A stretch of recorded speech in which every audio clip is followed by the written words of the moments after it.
मित्रांनो, सर्वांना जय जिजाऊ. आपण जर चॅनलवर नवीन असाल तर आपल्यासाठी एक अतिशय महत्त्वाचं निवेदन आहे.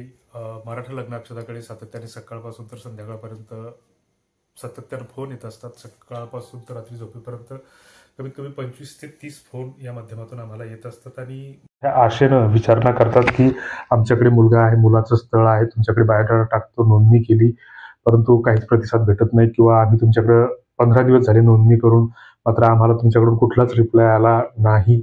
असे अनेक प्रश्न विचारणारे फोन आम्हाला येत असतात आणि या माध्यमातून आम्ही हे सांगू इच्छितो की महाराष्ट्रभरातून प्रत्येक जिल्ह्यातून जर आम्हाला 4-4, 5-5 असे बायोडाटा दररोजचे येतात म्हटलं किंवा त्याच्यात जर 20-25 बायोडाटांच्या नोंदी होतात, तर पहिली गोष्ट म्हणजे लग्न जुळत नाहीत आणि लग्न कोणी प्रतिसाद देत नाही. आणि अशा स्थितीमध्ये आमच्याकडं एक पोकळ आशा ठेवून काही अर्थ नसतो.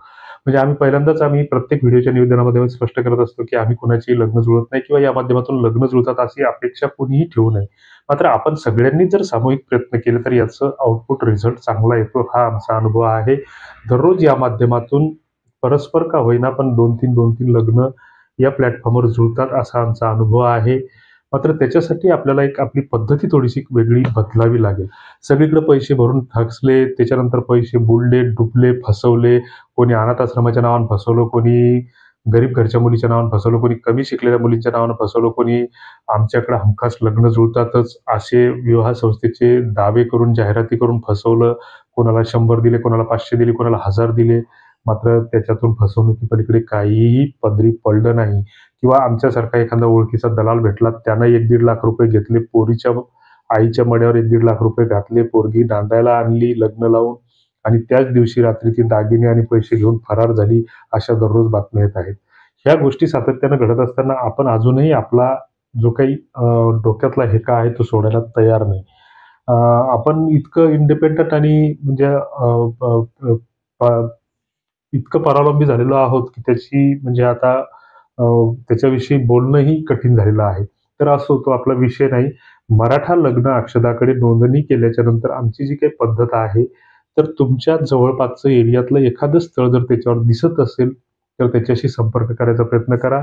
अन्यथा नवीन बायोडाटा येईपर्यंत वाट पाहत बसा.